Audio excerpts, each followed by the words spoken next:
తన తండ్రి వైఎస్ వివేకానంద హత్య కేసును దర్యాప్తు సరిగ్గా జరపడం లేదని ఆరోపిస్తూ వివేక కూతురు సునీతారెడ్డి ఢిల్లీలో సెంట్రల్ ఎలక్షన్ కమిషన్ను కలిసి ఫిర్యాదు చేశారు. ఎలక్షన్ టైంలో ఏపీ ప్రభుత్వం తప్పుడు వార్తను ప్రచారం చేస్తుందని ఆరోపించారు.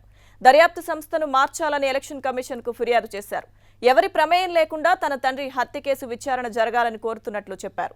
రాష్ట్ర ప్రభుత్వమే తప్పుడు ఆరోపణలు చేస్తుంటే ప్రభుత్వ ఆధీనంలో ఉన్న సిట్ కేసును ఎలా దర్యాప్తు చేస్తుందని సునీత ప్రశ్నించారు. ఈ టైంలో ఇప్పుడు మనకి ఎలక్షన్ టైంలో ఇప్పుడు చీఫ్ మినిస్టర్ ఇట్లా వార్తలు తప్పుడు వార్తలన్నీ చెప్పి ఇట్లా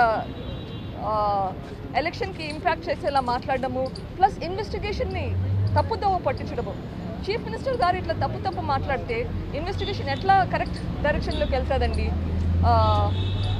and we have evidence to say that witnesses are also being tampered with. Witness tampering is a crime యాక్చువల్గా. అట్లా చేస్తున్నా కానీ దానికి మనకి ఏమి సొల్యూషన్ లేకుండా పోతుంది. సో మేజర్ ప్రాబ్లం అని నాకైతే అనిపిస్తుంది. ఆ రిప్రజెంటేషన్ సెంట్రల్ ఎలక్షన్ కమిషన్ గారికి రిప్రజెంట్ చేశాను. ఆయన చూస్తానని చెప్పారు. ఇప్పుడు హోమ్ మినిస్టర్ వెళ్ళి కలవమని చెప్పారు. SIT is under the state government. If the state government is, the leader of the state government is spreading news like that, can the sit do a good job?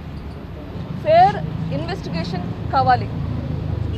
A influence లేకుండా నాకు ఎవరు చేశారు ఈ కిరాతకమైన పని అది నాకు తెలియాలి.